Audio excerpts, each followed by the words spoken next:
डालें अब जी। अनुराग जी खुश हो ना हो कोई बात नहीं, हमें ऐसा लगा गलत है सही है छोड़ दीजिए, लेकिन ये अपने आप में बहुत सुखद और अच्छी एक कल्पना है जो माननीय प्रधानमंत्री जी वहां ब्रज भूमि पे गए, मीरा जी मीराबाई जो भक्ति के प्रतीक है, और वहां पर वहां की सांसद को आप टीवी पे ही दिखा रहे हैं, हेमा मालिनी जी मीरा के रूप में जो नृत्य कर रही है, तो एक अच्छा अवसर है, शुभ अवसर है। और मुझे समझ नहीं आ रहा है इसका राजनीतिकरण क्यों हो रहा है। उत्तर प्रदेश में कोई चुनाव नहीं है, तो चुनावी प्रक्रिया या जो मॉडल कोड ऑफ कंडक्ट है उसका कोई उल्लंघन तो है नहीं। अब मीरा जी का जन्म यदि राजस्थान में हुआ तो क्या इस बात को नकार देना चाहिए? कार्यक्रम तो ब्रज भूमि में हो रही है, कृष्ण भूमि में हो रही है, उत्तर प्रदेश में हो रही है, तो इसका मतलब है कि वहां पर कुछ नहीं होना चाहिए। क्या आज का दिन एक ऐसा अच्छा पर्व है, क्या उसे नहीं मनाना चाहिए? तो इस पे बात कैसी? दूसरी बात, कृष्ण भूमि पर आए, मीरा जी के 525वें जन्मतिथि पर कार्यक्रम हो, इस पे राजस्थान की भाषा कैसे होगी या भाषण कैसे होंगे? राजस्थान के मुद्दे राजस्थान में उठेंगे, उत्तर प्रदेश में क्यों उठेंगे? ये भी बात मुझे समझ नहीं आई। आप प्रधानमंत्री जी के भाषणों का उल्लेख करना चाहते हैं तो जब राजस्थान के ऊपर डिबेट होगा, सारे भाषण निकालिए। तीसरी बात, देखिए ये अद्भुत बात है कि आज जो है श्री भगवान श्री राम को याद करते हुए अनुराग जी ने कुछ कहा। यही बात 1990 के दशक में अगर होते तो कार सेवकों के साथ वह नहीं होता जो 1990-91 के आसपास हुए थे उत्तर प्रदेश में, जब मुलायम सिंह जी की सरकार थी। तो ये एक बदलाव है, देवकीनंदन जी आ ये रहा इस हूं। बात का प्रतीक है और मैं इसे शुभ मानता हूं कि एक प्रतीक है कि राजनीति से परे हटकर समाजवादी पार्टी और उनके वरिष्ठ नेता इस बात को स्वीकार रहे हैं कि भाई जो इस देश की मूल मिट्टी से जुड़े हुए, सोच से जुड़ी हुई, हमारी संस्कृति से जुड़ी हुई है, हमारी आराधना से जुड़े हुए बातें हैं, भगवान श्री राम हो, कृष्ण जी हो, मीराबाई हो, इसकी आलोचना नहीं, इसका स्वागत होना चाहिए। तो मुझे लगता है कुल मिला के सारी बातें जो हैं इस पृष्ठभूमि में अच्छी हैं।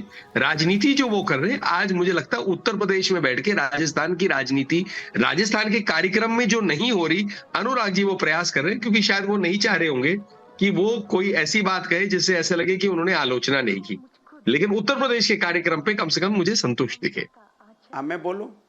आप दोनों बोलिएगा, आ रहा हूं अनुराग जी, लेकिन पहले मैं पहले मैं देवकीनंदन ठाकुर जी के पास जा रहा हूं। देवकीनंदन ठाकुर जी, इसी समय का तो इंतजार था। प्रधानमंत्री और देश के पहले प्रधानमंत्री हैं जो कि कृष्ण जन्मभूमि पहुंचे हैं।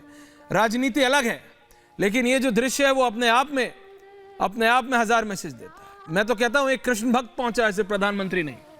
देवकीनंदन ठाकुर जी। ऐश्वर्या जी, जी प्रणाम। धन्यम वृंदावनम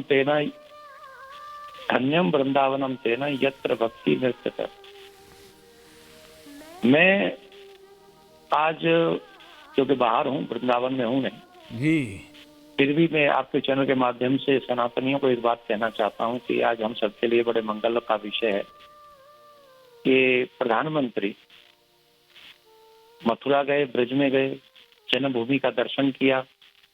मथुरा हो, काशी हो, अयोध्या हो, ये हमारे लिए एक सांस्कृतिक धरोहर है। मैं किसी राजनीतिक पार्टी का कोई पक्ष और विपक्ष की बात तो मैं कर नहीं सकता क्योंकि मैं अध्यात्म जगत से हूँ, पर मैं एक बात अवश्य कहना चाहता हूँ।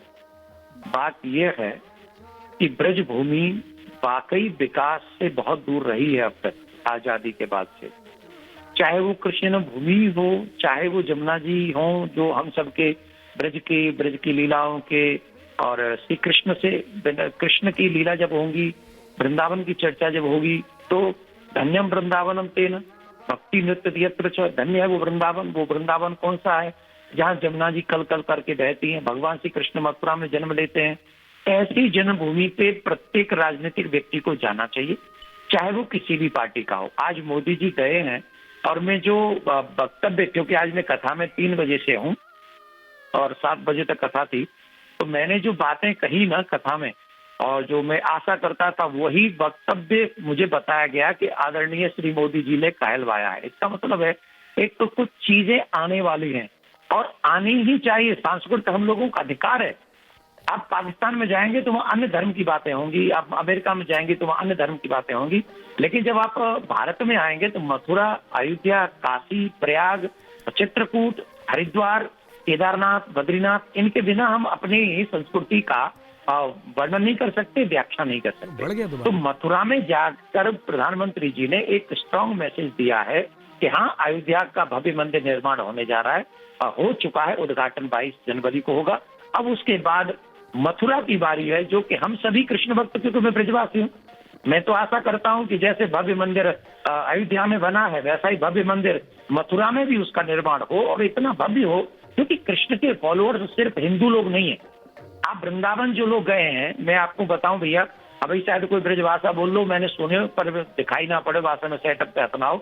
मैं आपको बताऊं, वृंदावन में से ब्रजवासी ही कन्हैया के भक्त ना हैं जी। कन्हैया के भक्त देश में विदेश में हर जगह मौजूद हैं।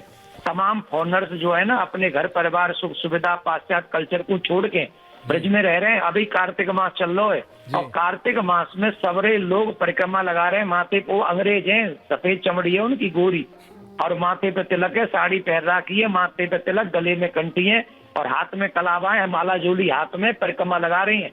तो जहाँ वृंदावन की इतनी महिमा है, जहाँ कृष्ण की इतनी महिमा है, तो 75 साल कैसे लग गए प्रधानमंत्री है मथुरा हाईवे में?